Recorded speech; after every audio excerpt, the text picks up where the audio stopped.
Hi everyone, thank you for joining today. My name is Rebecca Northeast and I will be the host of this session. I'm a product manager here at Proteintech and I'm really excited to be hosting this workshop on how to culture your tumour organoids, and this will be led by Dr. Rana Fetit. So a really quick company introduction. Proteintech is a leading life science reagent company and we have products which comprise across 3 core product lines. Through our Proteintech brand, we sell our antibodies and immunoassays. And these are antibodies against 13,000 human targets, as well as our ELISA kits and our IC kits. We also have our nanobody-based company called Chromatech.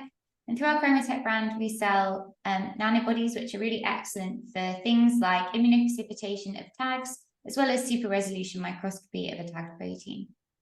And then lastly, and something I'll be focusing on more a bit towards the end, is we have our Humankind brand. And through our Humankind brand, we sell our recombinant cytokines and growth factors. And these are HEC293 express, which is a human cell. Therefore, they have human native folding, post-translational modifications, and glycosylations. These are available in research grade and GMP grade. So now I'm going to introduce Rana. So Rana is a Postdoctoral Research Fellow at the Institute for Regeneration and Repair at the University of Edinburgh in the UK and Scotland. Currently, her research is on patient-derived and CRISPR-edited iPSCs to generate region-specific brain organoids to model disease. When Rana was at the Beeston Institute for Cancer Research in Glasgow, she developed 3D organoids to model human colorectal cancer and the interactions with the immune cells in the tumor microenvironment, and it's from this research that Rana has developed her experience in tumor organoids and how she'll be presenting to you today. So without further ado, I'm really excited to hand over to Rana. So I'm going to stop sharing my screen now and get going. Perfect. Thank you. Thank you, Rebecca. No worries. I will share my screen now.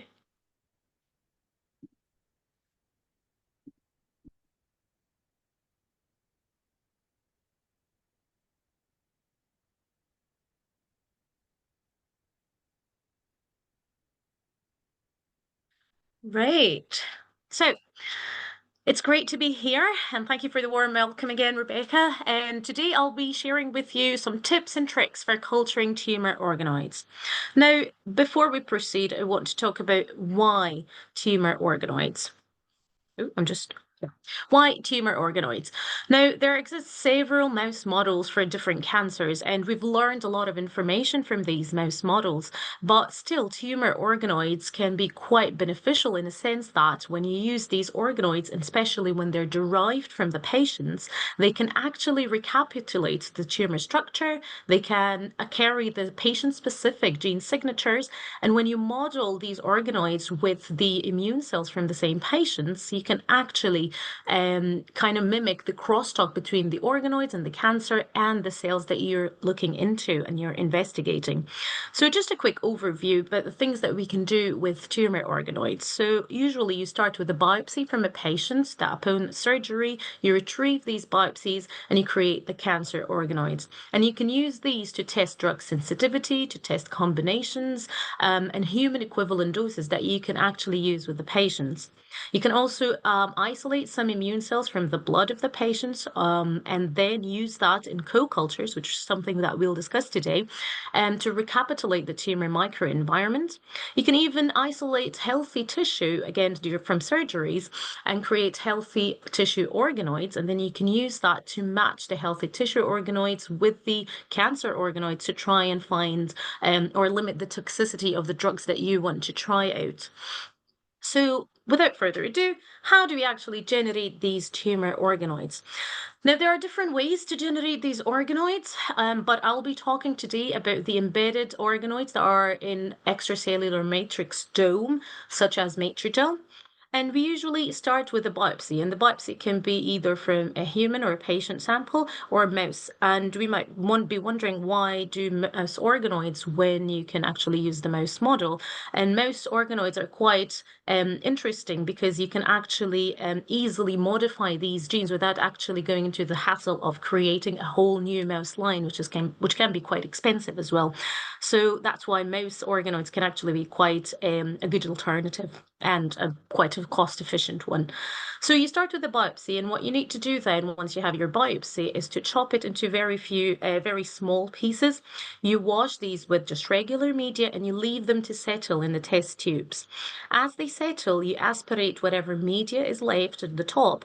You add trypsin and DNase to basically dissociate that tissue, and you incubate them for 15 minutes with vigorous shaking.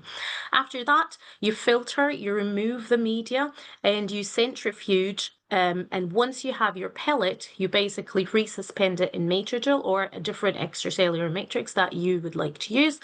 And the trick here is to actually put them into, you can do that into different types of plates. So if you want just one dome in one well, you can use a 24 well plate, or you can use put several domes of these Matrigel dots into a 6 well plate. But what you need to do is that as you put your domes, you need to put you incubate your plate upside down in the incubator, and you leave it for around 10 minutes. And that kind of helps that dome to solidify. And then you add your organoid medium, and it should look something like that, where you would have a dome filled with the organoids, and then you have the media covering that. So for a 24 well plate, you would add around 500 microliter of the media, and you would use around 25 microliters for every dome. But if you're using a bigger plate, you might want to increase the volume of the dome or the Matrigel dot, and you might use something around like 30 microliters per dot, and you can add up to 6 dots in one well of the 6 well plate. Now, just a quick word about the organoid media, and the media is very important because it differs really from the different kind of cancer that you're researching or the origin of the cell line that you're using.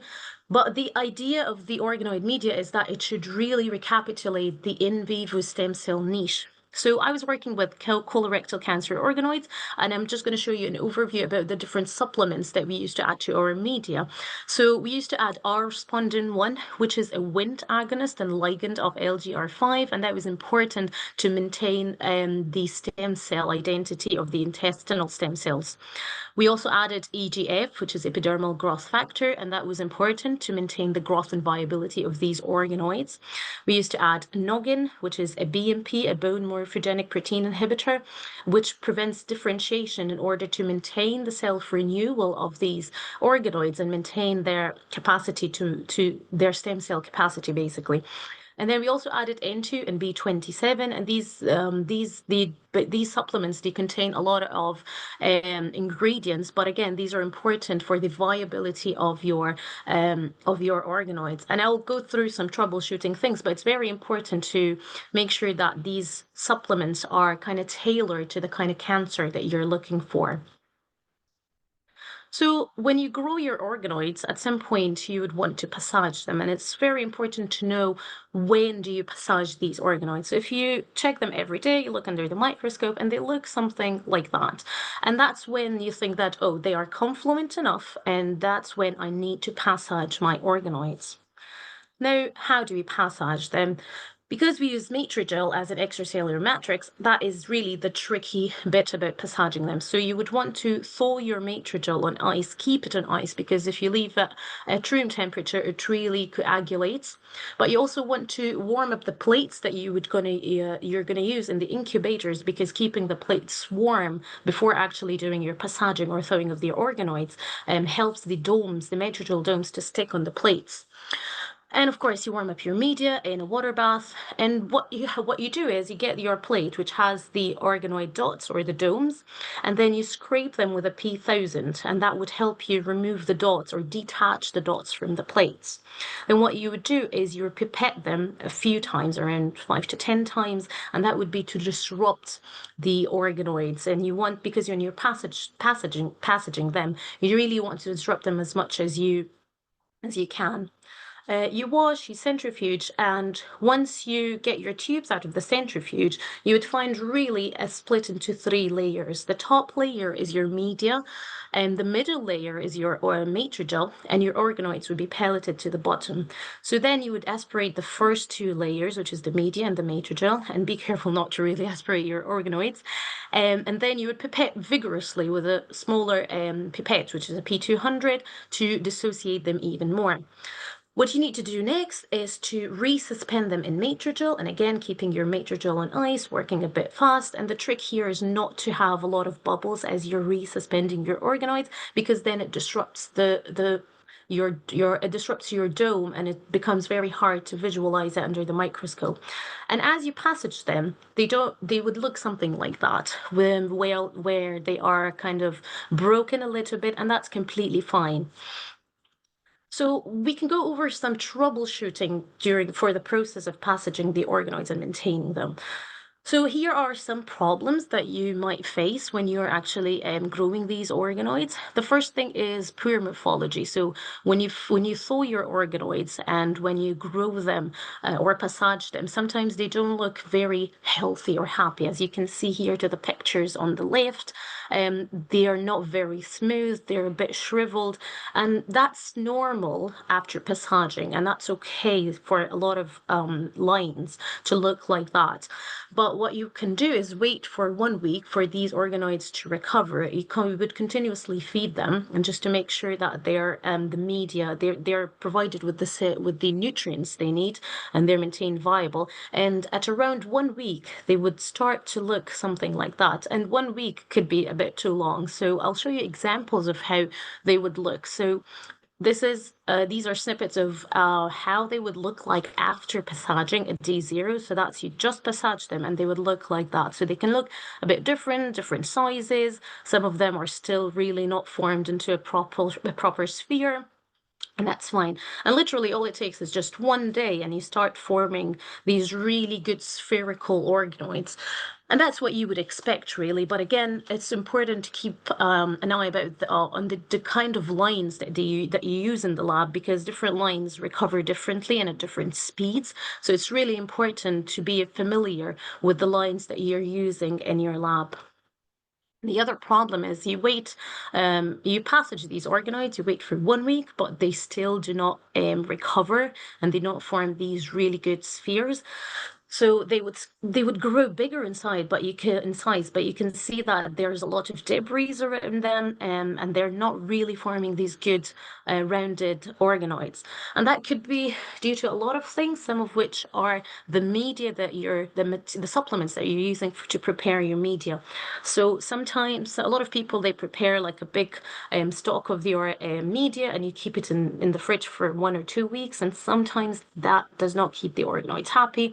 So I would recommend preparing some fresh media if your organoids are not really recovering all right. So prepare your media fresh on the day so that everything is fresh there, and check the expiry of individual components as well, because sometimes there could be problems with the storage of the aliquots, or the continuous freezing and thawing of the supplements. So all of these are things that you could consider when you're preparing your media. Another problem that you can face when you're preparing these organoids is that you would look under the microscope, look at one dome, and you would see, okay, there are quite plenty of organoids in there. And you look at another dome and you'd see that, oh, okay, there's only a few, they're very sparse, but you did that at the same, batch. And that could be because you're not working fast enough. So the organoids tend to sink or settle. So you would really try to pipette them every now and then, fix and work fast to mix them, and then pipette your dots quickly before the organoids settle, so that you avoid having that unequal number of organoids in your dome. Some other problems are the coagulation of matrigel. And again, like I said, you would want to always keep your matrigel on ice and work fast.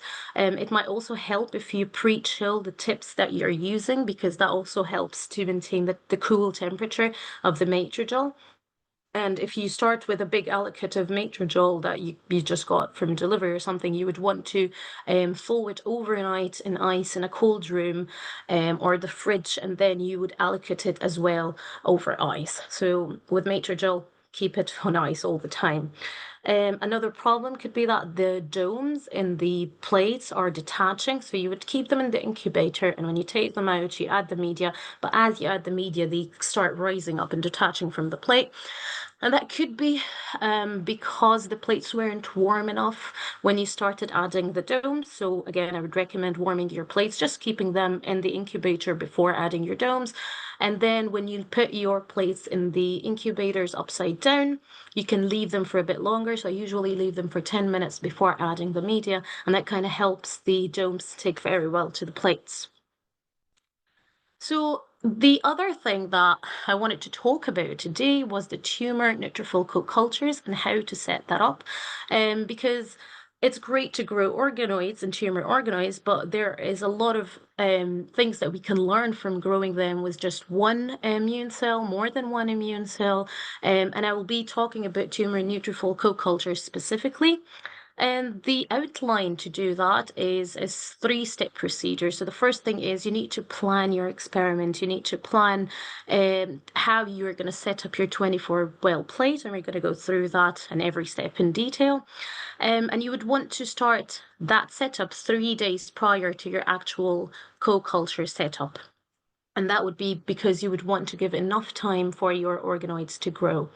Now, the second step would be to isolate the tissue from which you want to extract the neutrophils or the immune cells. And if you want to look into a different kind of immune cell, you would consider dissociating that tissue, staining it to isolate and sort out your immune cell of interest. And finally, you would want to set up that co-culture. And you can analyze the co-culture in many different ways. You can use flow cytometry, you can use imaging or live imaging. And today I'll be talking about the live imaging approach of analyzing these tumour-neutrophil co-cultures. So the first step is you would have been growing your organoids for a while now, and then you would want to start planning for the co-culture. So you would want to passage them into a 24-well plate 3 days prior. But there are quite a lot of things that you would want to consider at that step. And that would be the first thing, the replicates. How many replicates do you want in your experiment?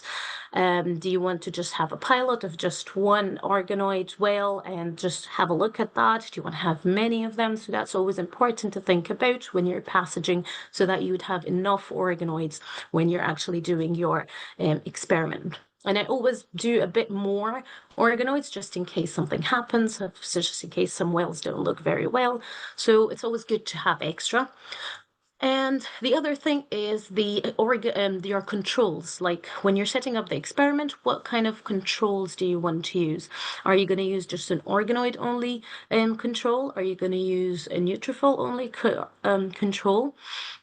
So I've put a layout over here of an example of what I would basically do. And it also, you would want to think of the immune cells and the genotype of the immune cells that you want to investigate. So I was interested in different neutrophil types, and I wanted to compare neutrophils lacking a specific gene, for instance, I've called it gene X, to neutrophils that are wild type. So, and I also was interested in how do these neutrophil populations differ according to the origin or the tissue they are isolated from. So I had 4 conditions: neutrophils isolated from the liver, a neutrophil isolated from the blood, and these would be repeated with wild-type neutrophils and neutrophils lacking my gene of interest. And I've designed my plate to look at something like that, where I would have like the top ones, the KPN neutrophils, and KPN was the kind of organoid cell line that I was working with, and that kind of mimics a specific type of colorectal cancer. But also something that you can consider is if you want to compare the effect of different mutations in your cell lines or different cell lines. So if you want to compare KPN and AKPT colorectal cancer cell lines, you can also do that. So it's very important to just plan your experiment very well and make sure you have enough organoids to cover all your replicates and to cover all your conditions. Now, the second step is isolating the tissue and sorting out your immune cells of interest. So in this case, I'm just showing you an example where you would isolate the liver of, and I was working, this part was done in mouse, in mouse, using mouse neutrophils and mouse immune cells. So I was isolating or harvesting the liver from the mouse model that we were using. And basically you would follow your regular flow cytometric protocol or dissociation protocol, where you would cut the tissue dissociated and try to stain it for your individual immune cell of interest. And in my case, I was looking for neutrophils, so I basically stained it for CD45 positive, which marks immune cells, CD48 negative to mark lymphocytes, and then double positive for Ly6G and CD11B to isolate my neutrophils. And you would use a regular gating in your sorter where you look for your singlet cells, isolate your live ones, and then isolate finally your neutrophils, which are Ly6G, CD11B positive. And in this process, there are a lot of things to consider. Some people like to use debris remover kits, and I would recommend that because it really, when you have a very thick slurry of tissue of cell suspension that you want to sort, and if you've got lots of debris, the sorting can take quite a long time. So when you do your debris removal, it actually takes a lot of a big chunk of the cells that you're not really interested in anyway, and it makes the whole sorting process faster. And you get a better yield in general. So I would recommend using a debris removal kit. There are several enrichment kits for different cell types. So there are neutrophil enrichment kits that some people like to use. And if you're using a mouse model, some people look into things that can stimulate the production of neutrophils like GSF. And so these are things that you can consider when you're planning the experiment. And finally, the number of immune cells that you would want to isolate, and in retrospect, the amount of tissue that you would want to get from the mouse to get enough yield or enough immune cells for your experiment. And in this case, I was aiming for around 50,000 cells per well. So usually, if I had a whole liver, that would give me plenty of cells for a lot of replicates. So these are things that you need to think about when you're planning your, when you're actually doing your tissue isolation and sorting. And finally, we come to the part where you would want to stain and set up your co-cultures. And when we were passaging these organoids, you would actually want to pipette vigorously to break them. But when you're setting up a co-culture, you try your very best not to break these organoids. So you don't do any vigorous pipetting, you don't use any trypsin or triple E or anything that would kind of damage the integrity of your organoids, because you want them to still look spherical and to look healthy. And then you introduce your neutrophils or immune cells to these organoids. So now that we have our organoids growing and we've got our immune cells from the sorting, what you need to do if we are setting up a live imaging to stain your immune cells. So you can use different kind of markers. In this case, I've used Cell Tracker Red. So you would prepare that in the regular media that you would use for your organoids. And what you do is you would get your Eppendorf or the tube that you've isolated your immune cells in. You would add that media with the Cell Tracker Red, and you would stain them for 15 to 20 minutes, leave that in the incubator. And as that is staining, you basically tend to your organoids to try and now move them into your actual co-culture setup. So again, we will scrape them off using a P1000, but we'll try our very best not to pipette vigorously as to not break these organoids. Now we will transfer them to label tubes according to the plate setup. So I've put the picture of the plate setup again. So I've had 4 different conditions. So I would have 4 different test tubes where I would scrape the organoids from every well for every condition and pool them together into that test tube. And of course, make sure you label everything so that you don't get mixed up with which one was which. Yeah. And then once you've pooled them, you centrifuge them, you aspirate the media, and then you would add your new fresh media just to wash them, and you pipette very gently these organoids, and then you centrifuge again. At this point, you would have done the 15 minutes would have passed, so you would stain your cells, and you would get these stained cells and your organoids, and you would centrifuge them both. And what happens next is this: you would have your matrigel on ice, you would calculate the total volume of matrigel that you would need for every condition. So let's say we had five replicates, and every replicate we need only 25 microliters, so that would be 125 microliters. So you take 125 microliters from matrigel, you add it onto your stained neutrophils, you mix them very well, and then you resuspend everything, and you add it onto your organoid pellet. You gently resuspend them, and then you add 25 microliters in every well. And it's a bit tricky, this part, because sometimes if you don't aspirate the media enough, you're left with a little bit of media, so it kind of messes up a bit with the concentration, or you feel like your dots are a bit more diluted. But it's something, it doesn't ruin it massively, but it's something that you pick up with practice, that you know when exactly, like how much do you aspirate and how much that you can leave to actually make really good looking domes. The other thing that you can do is you need to actually work very fast at this stage, because you don't want your matrigel to coagulate, and you want to actually make sure that you plan everything so that the conditions are the time, or T0 of your experiment, is more or less at the same time. And in my experiment, I wanted to look into something called netosis, and netosis is a process by which neutrophils, they release their DNA content, and it's like a response to the presence of cancer. And somehow, what I wanted to see was to quantify whether the neutrophils from my wild type and the neutrophils lacking a certain gene, they respond differently by observing their how the extent of them releasing netosis. And to stain for netosis, I used cytoscreen. So after I have put the dome, and after I have added the media, I just added cytoscreen onto my media at a concentration of 1 in 1,000, and cytoscreen basically labels any extracellular DNA. So that would look something, so you would look for red dots, that would be your neutrophils stained with cell tracker red, and the green dots would be your anything green that you would see would basically be the cytox green.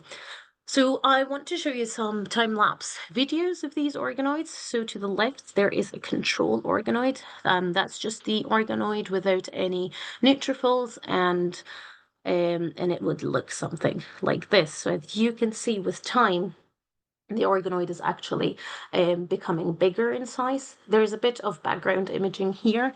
That's why you see some fading red around that. But you can see that the organoid is growing. It's actually quite dynamic when you look at it. But you don't see any release of cytoscreen. There is another organoid growing bigger over here, as you can see, because there are more than one organoid in the well, of course. And if we look at some of the organoids co-cultured with the neutrophils, you can actually see that there's a lot of green being observed, and that's because the neutrophils are actually releasing the netosis. There are some red specks here and there, but that was a particular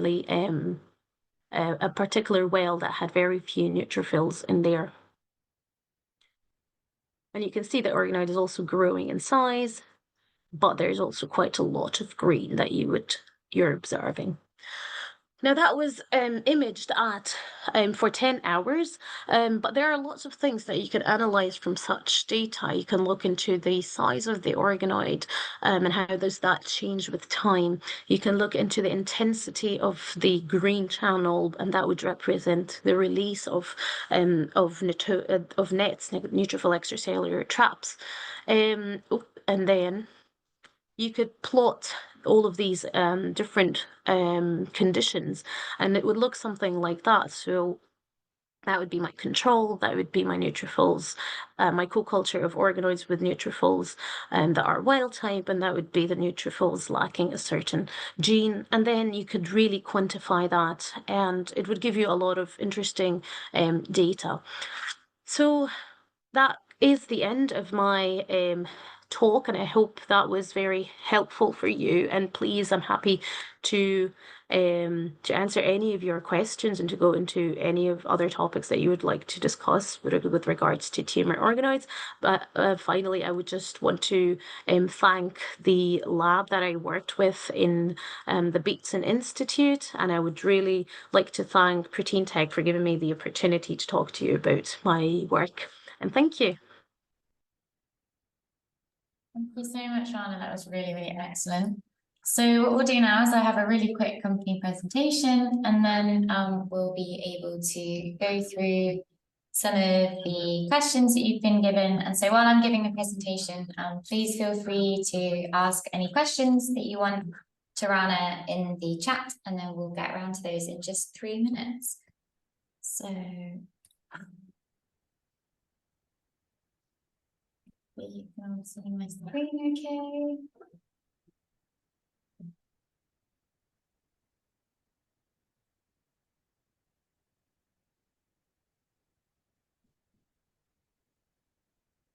Is that all good? Yeah, okay. So, oh, sorry, wrong way.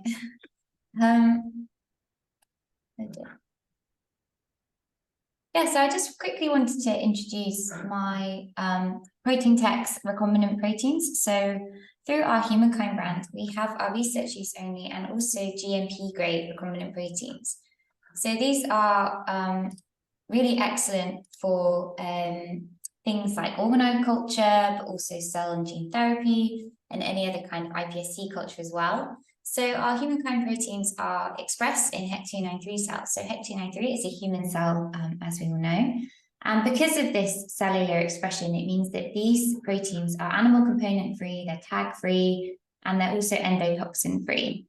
And one of the main benefits of a human expression system over something like a bacterial expression system, which a lot of commercial proteins are developed in, is that you have native human conformation, because things like bacteria and insect cells they don't have the glycosylation sort of mechanisms that enable these different PTMs, especially the native human ones.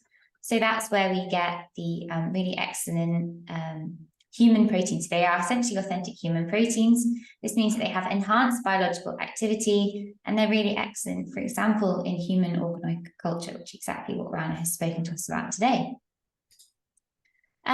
As mentioned, these are the proteins that are often required for tumour organoid culture, and we have EGF, Noggin, ARS1 and Wnt3a.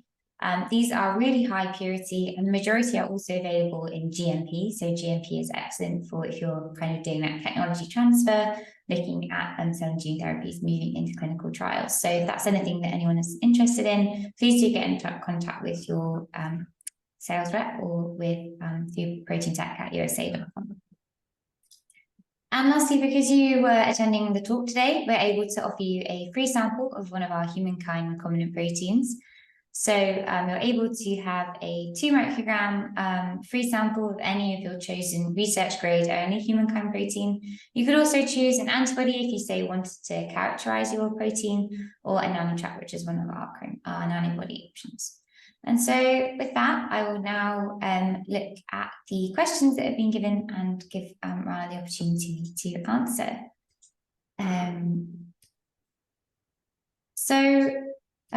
We've got lots of different questions here, Rana. So I think one thing I'll start with is, this one is from Pichaya, and she says, could you please explain a little bit more about how you know that the organoids are ready to be passaged? For example, their structure or behavior like secretions. So I largely look into the structure of the organoids. So at first I would start with familiarizing myself with the cell line that you're using. So I would look at the different people in the lab and see how their lines look like, because you need to really have a feel of the kind of the rate at which they're grown. So some organoids are passaged every week, some are passaged every like 2 or 3 days, and it really depends on the rate of the cell line. So it's very variable in that sense. But I personally look at the morphology morphology of these organoids. So I would look at the under a microscope, just a regular bright field one, and you look into how confluent they are. So like the pictures, the picture I've showed earlier. So you want them to be confluent, but not over confluent. So, and by that, you want them to have, you would see the organoids close together and growing over around one another. But if you leave them to become over confluent, then they might start dying as well. But also you can tell very well if they're ready to be passaged or not from just the color of the media. So if the media is still pinkish or reddish, that means it's okay, they're still having enough nutrients in there. But if your media is really starting to become yellowish, and if you leave it for one day and you can see that, oh, okay, that means they're really starving and they need more food, and that means that's kind of your cue that, oh, I need to passage them. And more often than not, if you like miss a day and you don't passage them, it's not a big deal, at least with the lines that I've worked with. So you can leave them, sometimes you can push it a little bit, like if you're busy in the lab, or if you got a lot of experiments, you can say, okay, I'll do that the next day, and you do it in the early first thing in the morning, and they usually tend to survive okay. Okay, great. That was a really comprehensive answer. Thank you, Rana. Yes. And another quite general method question is, do you ever use a dissociation agent like trypsin, or just mechanically try to dissociate as much of the organoids as possible after scraping off the dome? And what are the advantages of not using a dissociation agent like trypsin? I always use just a mechanical dissociation, mostly because I don't like stressing my cells, and I feel like if you add a lot of trypsin, especially every time you passage them, that can sometimes stress your cell lines. So I personally go for the mechanical method. But again, it's a bit of optimization here. So if you do the mechanical method and the viability is not good, or they don't recover very well, then you can consider doing some chemical dissociation, and you can play around with the concentration or the volume of the trypsin that you add. But yeah, it's a bit of optimization. So I would start with just a mechanical one, see how it gets along, and if they're happy, then great. If not, or if they don't recover very well, then I would start adding the mechanical ones. Yeah, I think that's really clear. Thank you so much. And then another really good question is from Nadeem, and they're asking how to remove debris in dead organoids. I keep passaging organoids, but the debris is still there. Right, now that is a good question. I would say maybe add a few more washing steps in your protocol. So if you maybe after you centrifuge and you have a pellet, maybe wash them a couple more times, and that washing would help with to remove the debris, and that could be useful. Okay. And Emily asks, have you ever tried any transient fluorescent dyes to get a nice image of normal organoid morphology?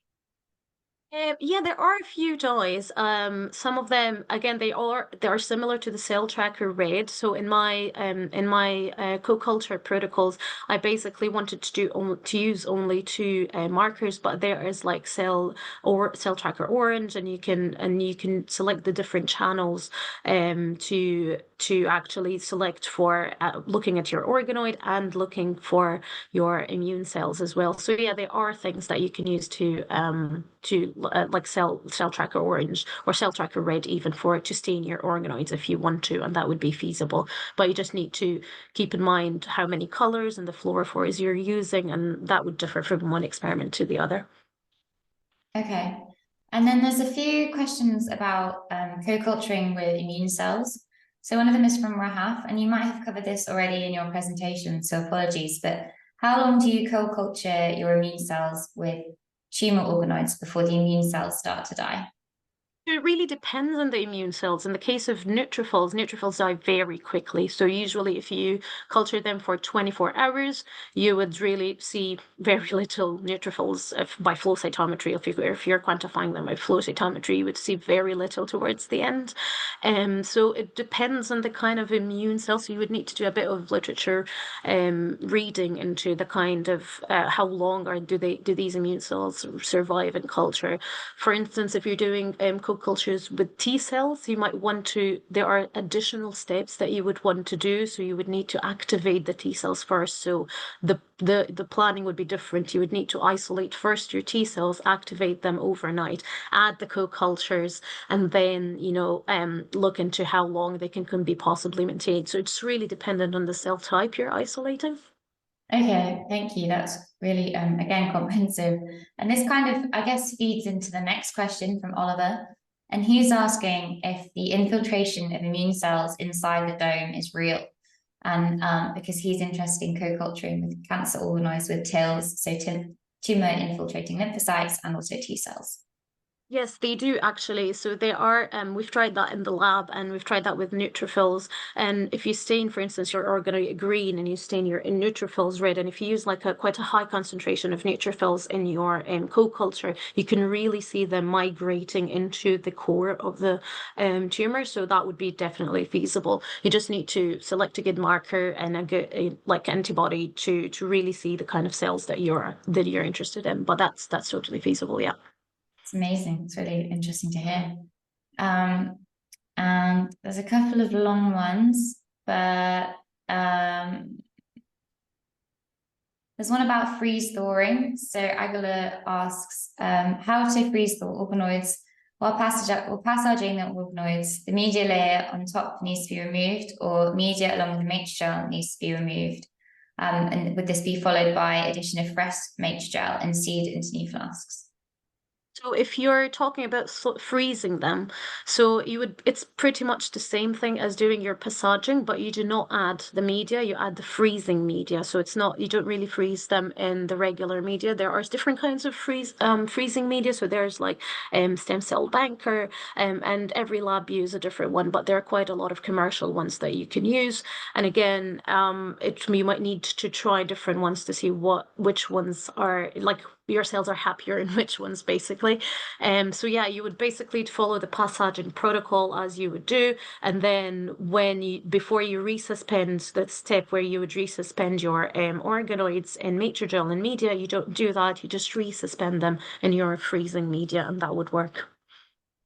Okay, great. And then there's one question about growth rate and tagging. So Emily asks, she says that she's growing human primary cell collonoids for the first time. She said she was under the impression they're very difficult to tag for fluorescence imaging, but they are very forgiving in their rapid growth rate. And so how often do you change media normally? And do you have a favorite tagging method?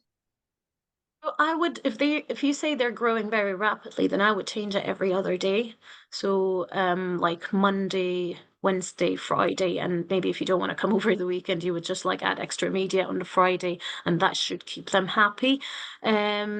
I have not tagged particular primary samples, so I don't know if a specific thing that you use to tag them, but I'm aware of different antibodies that are specific for human cells, and maybe have a look into these ones that can be useful. But I have not done that personally, so I'm sorry, I wouldn't be able to answer that specific part of the question. That's okay. There's often a lot of very specific questions in these, and we always do our best. But what we'll often do as well is maybe do like a Q&A blog after this, or Oh yeah. also feel free to reach out to Rana, and she can kind of maybe give you some more detailed help. Emily also has a good question, which kind of so there's two sort of matrix questions. So one of them is, could poor results be due to switching batches of matrix? And also, have you found a difference yourself when looking at the growth and size of organoids using different scaffolding mixes, say matrigel or vitrogel? Or do you think media is the main driving factor for well-formed organoids? So the first part was about the matrigel.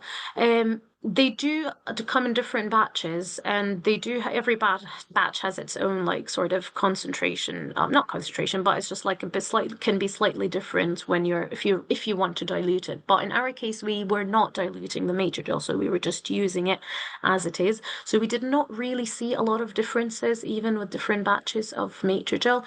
Like I would say if the organoids were not very happy, it could be more of a handling thing, as in you might not have been very fast enough, or they maybe were not healthy enough to start with. Also, if your cell line, the passage rate of your cell line might be something to look into. So some organoids are happier at a lower passage, and some other cell lines are happier at whatever passage you put them in. So that is something to consider.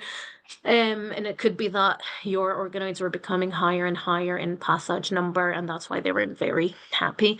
And it coincided with you changing the batch or something. I have not tried other kinds of different extracellular matrix, but my guess, because I played around with the media itself, and I found that the media, like changing the media, really alters the organoid growth a lot more. So I would say personally, I think it's the media, but I have not experimented with the different types of matrigel or extracellular matrix. Okay, and I think we have time for one more quick question. And it was, how did you perform your time lapse that you showed in the presentation?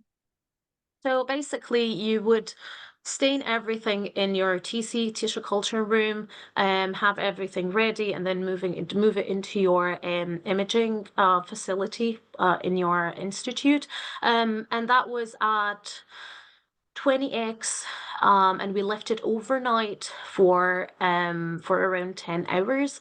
And it's really just about setting up. I mean, every microscope is different in how you set it up, really. So I would say get in touch with the people from your imaging facilities to familiarize you with the different options that you have.